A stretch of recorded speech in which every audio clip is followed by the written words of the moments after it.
back to the studio. I've got 3 or 4 things going on at the same time. Have you ever wanted to like work on a specific thing like that day, but you have like 3 things that you want to work on specifically that day and they all take your attention? Well, that's where I'm at today. I have the Radiant Garden quilt ready to put on the frame. Before I actually basted it down, I did want to show you how I went about adding 2 battings to this particular project. And the reason why I usually add 2 battings, almost always in my case, the bottom batting, which would be closest to the back of the quilt, would be a cotton or a cotton blend like 80-20. And then the top would be a wool, 100% wool. And that does a couple different things. The wool is supposed to help prevent a folded memory. So when you fold the quilt up, it doesn't create crease lines where the fold was, or it's supposed to be resistant to them. The other thing it does is it adds loft to the finished quilt, so it gives it a little bit more of a not really puffy, but puffy, not like an old comforter puffy, but it does give a little bit of cushion to the quilt so that your quilting actually shows up a little bit more because its stitches are sunk in. Another thing that I think that it does, and people may disagree, is that I think it hides some of your quilting mistakes. Because the quilting is buried a little bit deeper into the dimension of that loft, I don't think you see your little tiny mistakes as much. But it also certainly amplifies the quilting design, and that was my main focus for today. The way that I'm plan on quilting this particular quilt is to quilt a specific panto design inside the body of the quilt, and the name of the quilting design is called Heart Fern, and there is a reason why I chose it, and I'll show you up close on the diagram. But basically I'm going to be using a clip function on the IntelliQuilter today, and what that allows us to do is to create, whenever you import a panto, it creates multiple repeats and it overlaps on both sides, and that's what your transitions are, where it goes on and off the quilt. When you use the clip function, it's going to create a specific number of repeats, but it's only going to do them to the extent that they will fit inside the body of the quilt. So the quilting will never extend either the top, bottom, or the 2 sides off of the body of the quilt that the size that you input. And you can play with the height and the width of the design to make sure that it stretches out to fill the space you need. But and that also, you can increase the number of repeats if you want by shrinking the design down, but I'll show you that when I get to it. But when you're choosing a design, you really want to choose designs that don't necessarily nest into each other row to row, because those are going to create blank spots when you use the clip function. The same on the 2 sides. It almost creates like a square motif, so that the 2 edges are almost flat on the edges rather than interlocking. So that way you don't have any voids on the 2 sides or on the top and bottom while using the clipping function. These are also designs that generally you would choose for a border for the same reason. Because they are squarish on the edges, they fill in the border very nicely without leaving any gaps. And after I get that done today, then I'll come back on another day, because I want to use the same design, Heart Fern, but I want to use that as a border element and corners, so it would completely circle the quilt, and that would be the next step after I get the body of the quilt done. I've already played with this, and I had, I believe, 8 rows that is going to be required to get this done. And then while I'm letting the machine sew, I'll still be here in the room, but I'm going to be working on some of these. This is just a a project that I've seen a lot lately, but like 4 or 5 different renditions of it. I purchased this pattern online, and it had half square triangle units here, so I redrafted it to make a different kind of flying geese. But I'll tell you the reason I did this project was that Doug Lecco does quilting fabric and books, quilting books, patterns. And during the Christmas holiday, he was posting on his Facebook page either Christmas quilts that he had made from his book collection or fabric collection, or some of his vintage ones. And I was kind of envious of all the beautiful Christmas quilts. Every day he posted 4 or 5, 6 different pictures. And so in my heart, I wanted to start doing like 2 Christmas quilts a month. Well, here we are in March already, and this is the first one I've done. So I'm not getting 2 a month done, that's for sure. But I wanted to work with these Christmas batiks. So hopefully in the next few weeks, you'll see me quilting this particular quilt up. It's just a fun little project. I haven't been doing much sewing for myself, so it's a fun, light project for me to get back into it. If it isn't perfect on the points, I'm not beating myself up. I'm just going slow and enjoying the motion. So I'm a few units short on finishing the rest. I needed like 56 blocks. So that's what I'm going to be doing off to the side. Also over there, I have one of the 2 other kits that I'm going to be starting soon. One of them is Zen Garden. That's the only one I think I'll mention today. So I went to my local quilt shop and I got what I think is some really, really great fabric to go with that. Zen Garden is a batik kit, so I got batik inner and outer border. The background is not a batik. I think the background, no, I can't remember right now. I was going to tell you her name, but it escapes me. Anyway, I'm going to bring the camera in first here so I could show you how the edges of this quilt work, and then I'll reposition the camera and show you how I loaded the double batting on top of the backing, and then we'll go ahead and get the quilt top loaded and basted, and we can program in the heart fern using the clip function, and I'll show you how cool that is. Okay, this is just the PDF print off that comes with the digital download for Heartfern, and you can see it has all the copyright information. This design was by Maureen Foster, and it's available at the Urban Elementz website. The default size on this is 10 inches. That's always helpful to know. But you can see where the design starts here at this edge. It's almost perfectly flat. Flat here, here, and here. And you can see it does not interlock in the rows, so that makes this a really good candidate for using the clip function, so that we can get really straight edges on the quilt without it stitching off where we tell it not to. So we're going to give it the size of the inside of the quilt body and program this in, and that way we don't have to worry about transitions, because it's never going to sew off or outside of the area that we have illustrated. I already have the quilt backing in place.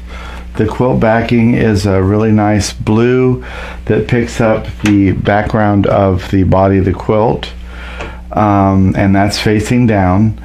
You can see I have a thin cotton batting on here, and I have the dimples facing up, the pimples facing down. Not all batting is needle punched, and not all batting has that. And what I do each time is I take my machine, after I have the backing loaded, I have the pins just underneath the dead bar, so I know my machine can't run over it. And then I take the machine and I take it as far back as it will go, and I use the take-up lever as my guide to create a straight line. Now you could use channel locks if your machine has that, or the channel locks in the IntelliQuilter program. I just rely on the body of the quilt, lets me, or the back bar, lets me do it very easily. So I run a basting function first on just the backing only. Then I can go ahead and position my batting on there. You can see I have the basting stitch on top of the first batting, and then I lay the wool batting on top, and I do the same thing again. I always like to leave a couple, this is like 1.5 inches above the batting, especially with wool, because it's going to push up right where you stitch on it. So I give it a nice inch or two just so that it has a chance to relax, so you can see the line.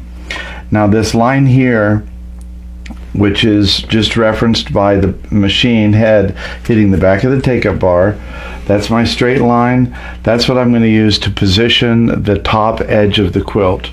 I'll lay that directly on that basted line. If you want to, you could even hit this with a little bit of 505 to give you an extra set of hands as you're basting it. And then I'll come back and baste from the center out on the top of the quilt. So I'm going to do that next.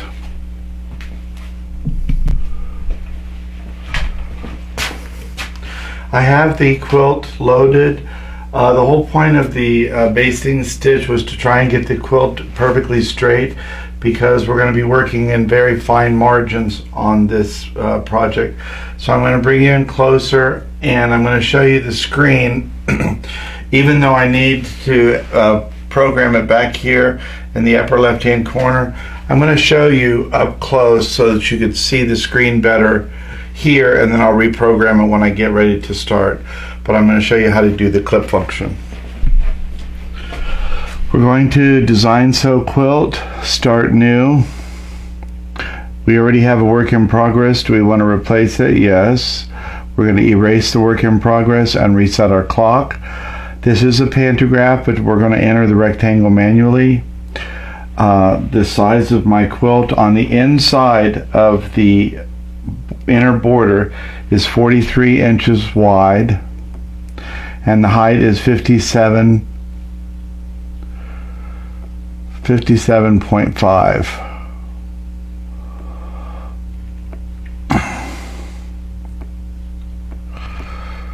So we have our visual representation, 43 wide, 57.5 high. We're going to hit finished.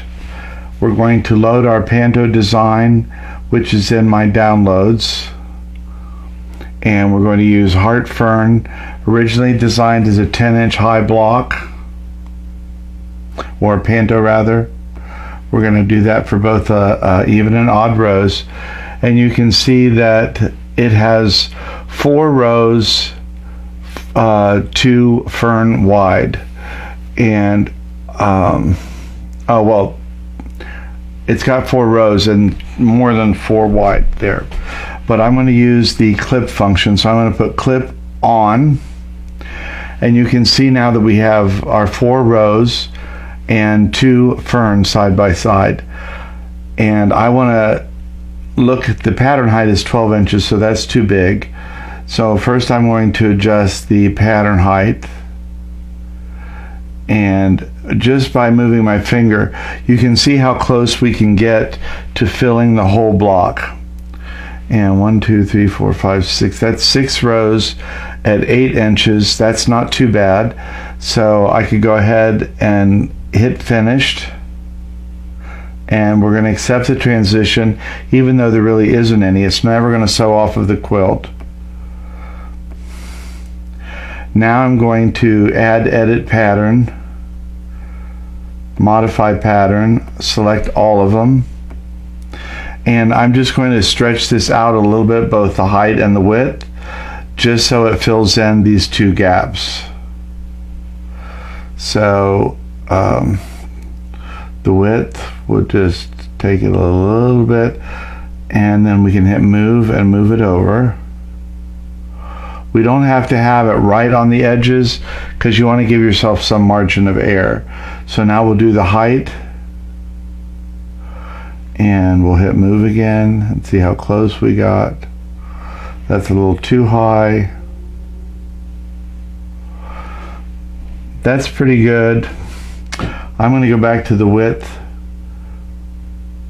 and decrease it just a little bit more, just to give ourselves a little bit more margin of error.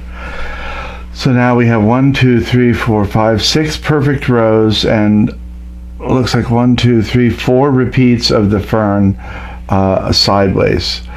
And I'm going to go ahead and hit finished and hit finished. And now if I save this quilt as save quilt,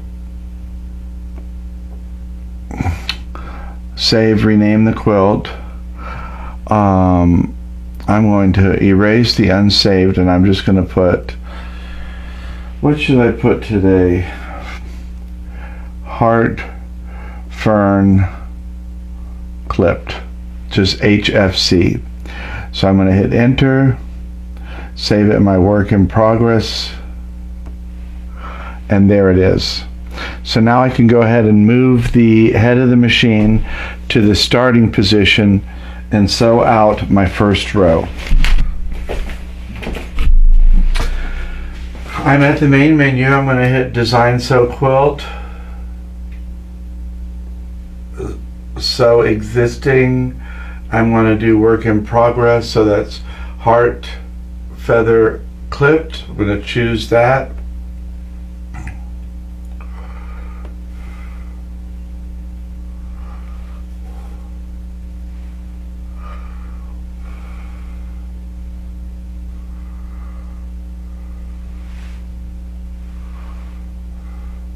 I just touched a reference point on the screen.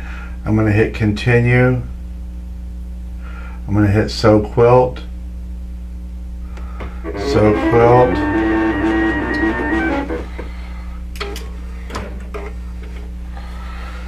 I can go ahead and pull the thread up now.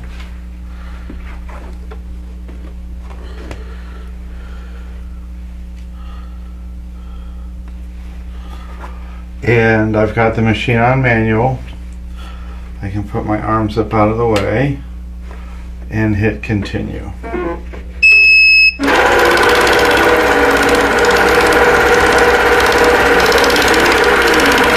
Now this will sew out until we get to the other edge, and hopefully if we've done it right, it won't sew off into the other border.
I'm on the last row, and I've got the whole area opened up here, so I'm able to see the last row design on the tablet and move the head of the machine to see where the bottom of that row would finish up.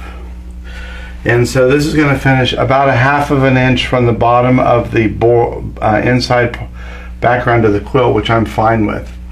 The nice thing about doing a clipping block this way, and the type of patterns that we generally use for this, they don't interlock.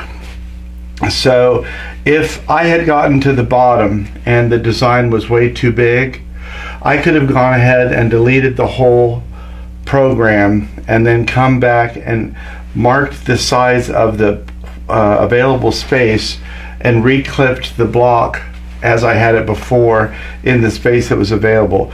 Visually you'd never see it, and because the design does not interlock, you wouldn't have any problem, because you don't have to match it up anywhere except in the rectangle or the background. But I'm going to go ahead and get it to its start position of its final row, and I'm going to pull up the thread.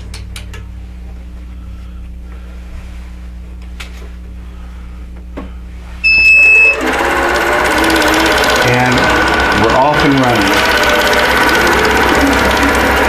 It says we have about 10 minutes left of this. I'm not going to watch the whole 10 minutes, but I'm going to let it soak for a few seconds. And then after that, I'll go ahead and wrap up. I'm not going to do the border in this video because it's already taking too long. So the border will be the next video, and I'm going to be using corners and the panto to do all four sides of the quilt. And then when I'm closing, I'll go ahead and tell you all the things that went wrong in between, because the machine was acting up for 3 days.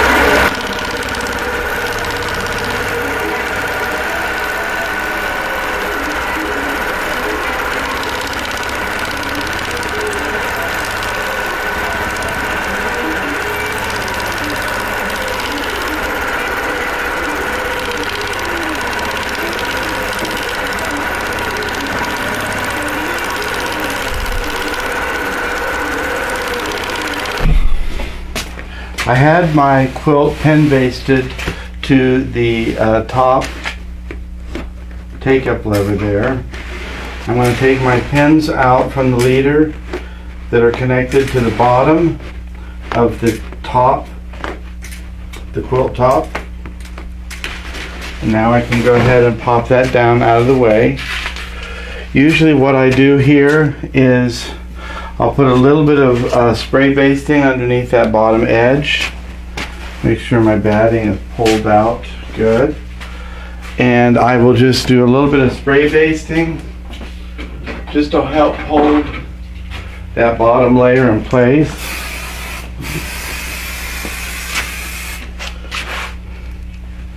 And then I'll go ahead and thread baste.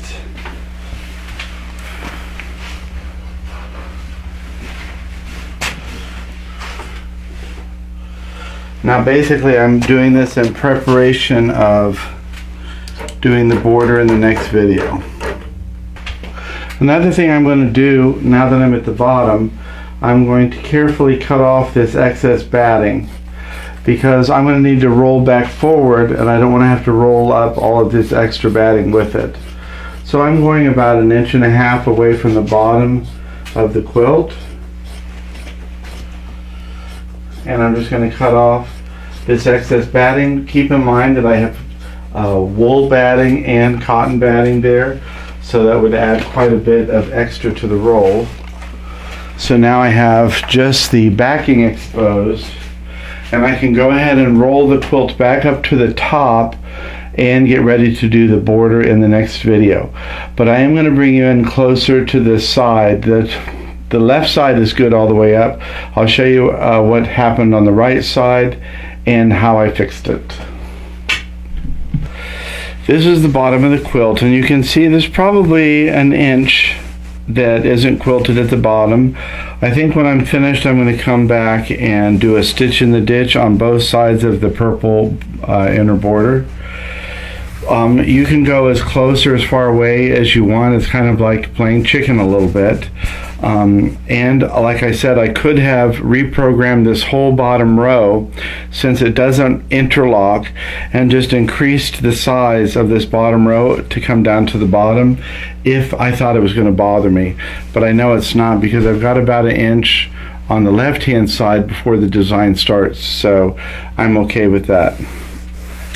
On the right side there's only about 1/2 inch, so that's still okay with me. It finishes well inside the inner border, and the bottom row is perfectly fine, and the second to the last row. There's two middle rows here that you won't be able to see any difference, except for these two rows. It took me over 4 days. The problem was the machine itself, not the program. The thread kept breaking. I changed the needle twice, changed to a different spool of thread, rethreaded the machine about 12 times, pulled out my TOA tension gauge to test the bobbin tension, threw 2 bobbins in the garbage, rewound a bobbin, slowed down the machine, adjusted the top tension, checked the check spring in the bobbin case 3 times. Finally, the check spring popped out one of the times I was checking the bobbin, and when I reseated the check spring, then the machine started working again. So I know how frustrating it is personally when the machine is not working. It's probably one of the most frustrating things about quilting. Now, as we get to the top, you can see it here. This is where I realized I had made a mistake when I was inputting the information for the clipping. Now, it was not the clipping that was the problem. It was that I used the measurement for the outside border when what I wanted was the inside border. So that's where my problem was. So when I got to the edge, what I did was use the adjust function, and I adjusted the design over 2 inches, which clipped it off in a straight line, which isn't what I wanted. But because these blocks don't interlock, what I did was completely erase the program after I did this row, and I just redid it with the new measurement. And here you can see from here on down it did the clipping block, finished the block perfectly. I don't know what other people think when they do videos. I know a lot of times people will make mistakes, but they won't tell you they made a mistake, and they don't tell you how they fixed it. I have to admit, sometimes I'm prone to mistakes, and I think some of it is just rushing around. But I'd made 2 measurements. One was just the background piece of fabric, and the other one was the outside of the inner border. And I was looking at that measurement when I was inputting it, and it was 2 inches too big, which was what caused the problem on the first row. But because none of these rows interlock because of this specific type of pattern, I was able to adjust it, and visually, looking anywhere else except for this one little piece, you can't see that I made any adjustment. That's the nice thing also, if you have made the design too long or too short using the clipping, once you get to the bottom, you could just erase what you had input and measure that final space and redo the clipping in that space. You'd have to keep in mind, like I know that there's 4 repeats on here, so you'd have to repeat 4 times with the design, but it is a way to correct a mistake if you've made it. It does look a little bit puffy on the 2 sides where the quilting has stopped, because there's no quilting beyond that, and I've used 2 battings. And I don't know if the double batting is what caused some of my issue, but once I fixed that check spring, it was sewing out perfectly fine. So that's going to be it for the body of the quilt. This design was called Heart Fern. We did 4 repeats across vertically, and there were 6 repeats 4 repeats horizontally, 6 repeats vertically, and that finished off the quilt. So it went pretty quick, and I like the backing with the background of the quilt. I thought those looked really good together, even though these are all batiks and this is just regular printed cotton. I still like the way it looked. It had the same feel of the quilt. So we're going to finish here, and in the next video I'm going to be using the same design, Heart Fern, with the corners and the panto to do the full design running on each of the 4 sides. So we'll be programming that and doing that next, and that will be finishing up this particular quilt, which is really a beautiful, really beautiful quilt. I love the vibrancy of it. So I want to thank you for stopping by. I hope it wasn't too disconnected the video. It gets confusing in my mind when the video takes 4 or 5 days to shoot. I don't remember what I said and what I didn't say, so apologize for that. But thanks for stopping by. We'll see you again next time here in the studio, and until then, take care of yourself and take care of each other.